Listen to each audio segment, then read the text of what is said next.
Before the break, you saw how a car and a bike measured up in the city. Now it's time for the track. But first, we had to get there. The drive to the track in the GT showed just how good it is at long distance work. It was comfortable, quiet, and that big V8 makes short work of any hills or overtaking. And while the Speed Triple was great in the city, I'm convinced that it's best on the open road, where the relaxed riding position and comfortable seat made me feel like I could ride to the next state, except for the weather.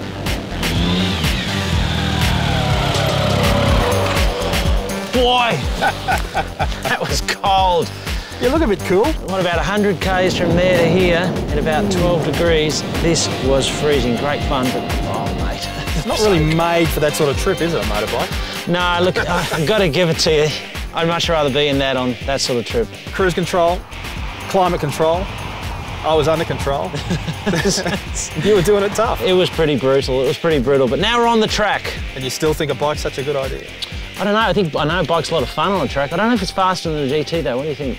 I've got no idea. It's one of those, I mean, all the other stuff we've done, I kind of had a feeling how it was going to turn out. I will be honest with you. But this time, here at the track, I don't know. I mean, it could go either way. It could go either way. Pretty fast bike. This isn't a slow car. No. It could come down to how big your commitment is. It's pretty big, but I don't know this is as big as one of them. All right, I'm going to go chuck my leathers on. You go and do some hot laps. Let's see what time you can get. Oh, I get to go first. Yeah, you go first. Okay. I'll time you. Go and thaw out. All right, mate. The impression I get of this engine is that it's a little bit slack, a little bit lazy off the bottom end. So you've actually got to rev it pretty hard to get it interested in playing the game. And then, when you do get it to involve you in what's going on, or you actually get it making power, it's all over too soon. By 5,500 RPM, it's pretty much done. There's no going on with it. It's not a really racy engine in that sense. It's nice on the road, although it could still use a little bit more bottom end torque, I think. But the same goes for the gearbox. I mean, a conventional 6-speed manual would be more fun here on a racetrack, but it's not a race car, it's a road car. And given that you may be going to spend 5% of your time on a track, then you're better off with the auto. And boy, what an auto. I mean, it's a highlight of the car, this gearbox. It's a 6-speed, and it shifts absolutely seamlessly, and there's a perfect gear for pretty much any situation you find yourself in. It really has turned this car from a bit of an also-ran into a really, really nice touring car.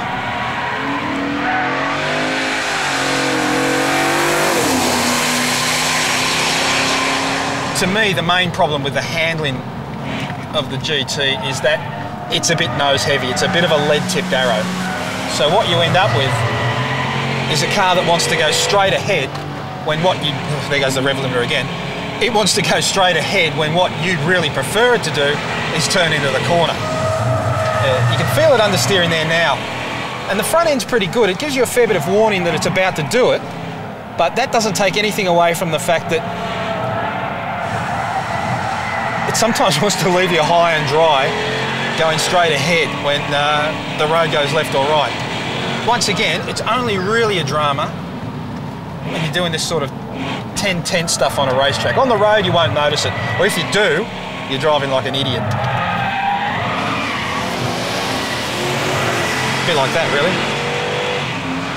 The brakes are definitely a highlight of this car, this whole package. Got big Brembo calipers, huge pizza tray size brakes, and they really do work magnificently. Anyone who runs out of brakes in this is obviously trying too hard.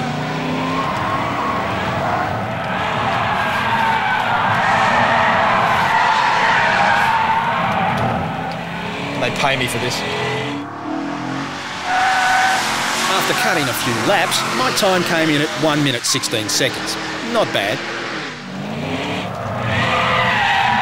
It's really getting slippery now.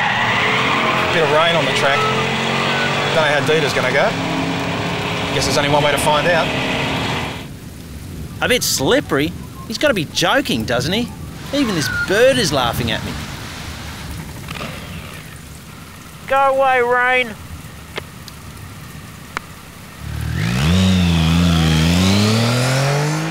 Okay, here we are at the top corner. It's where you feel how good the brakes are. On some of the top line sports bikes, you can grab the brakes with one finger and the thing will haul you up. On this you need two fingers. But once you grab a bit of a handful of it, there is plenty of feel and it really does haul it down. I think the defining quality of this bike though is the torque curve of the engine. On this you get the power down low, and they certainly have tuned it that way.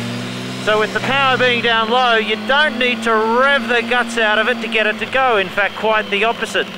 You almost got to ride it slow to ride it fast, using the torque from about 4,000, maybe even 3,000, through to about 7. Above 7 it starts revving, and then once it starts revving, it really doesn't have the potency you want. Look at that rain coming off my visor. Ah, this is great fun.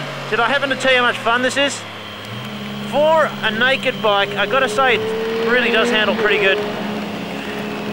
With a sports bike, any of the top sports bikes from any of the top manufacturers, you got a lot of weight over the front end. Whereas on a cafe racer, naked style bike like this, the weight is more probably evenly distributed across the chassis, so you don't get that confidence in the front end. It's there, and you really don't have anything to worry about, but you just don't get the feeling through the handlebars, through your palms, which is really what gives you that probably extra couple of seconds a lap, which is ultimately confidence anyway. The engine is not going to set the world on fire in terms of technology. I think the basic design of this particular engine has been around for nearly a decade, and whilst they've bored it out a bit, and no doubt done some work on the fuel injection and the ECU, the basic design is in fact about, as I said, 10 years old. It's designed for the real world, for city riding, for cruising in the country, for looking cool down the cafe, and for giving you tons of grunt off the line and tons of grunt around town so you don't have to change gear. And for that, the engine is a sparing of 10 out of 10. It's a little peach. Boy, it's so slippery, I can feel it now. Racetracks and motorbikes and rain. Yep, it's like inviting Saddam Hussein home for dinner, let me tell you. No superheroes today, folks. The bike might lose the track war, but I tell you what, if it was dry, I reckon it'd be a different story. I really do. My best time was a crummy 1 minute 27, and that's fine with me. Boy, you've clearly angered the weather gods at some stage. I know, I tell you what, I'm wet through. It was saturating out there and I was slow. There was water lying in puddles on the track. I mean, it was incredible. The thing is with the bike is when you're on a wet track, you find the limit of adhesion and you're down the road. If you've already found it, it's too late. And you've got 5 grams worth of damage and it's all bad. So you got to be a real good rider to ride in the wet, and I'm not that good a rider and I'm not prepared to crash the bike. So see, well, this thing cuts you so much more slack because the fun only starts once you've found the limit of adhesion and crossed it. I noticed. So, you know, you don't actually drive any slower, you just drive more sideways. It's fantastic. Yeah, great fun. I think this time round the car definitely won, especially with this track. I mean, it's the bike and a wet track is not the place to be, I'm telling you. It's not fun. It's cold and it's wet and it's not fun. Well, I had gangs of fun, I'm pleased to say. But yeah, I mean, I take your point. In the dry, I still say it could be a different matter.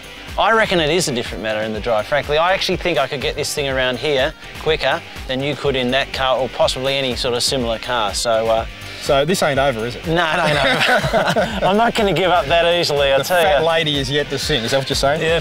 That's exactly what I'm saying, Morley. I'll see you back here on the track in the dry, and I'll be on a sports bike, and then we'll see who wins.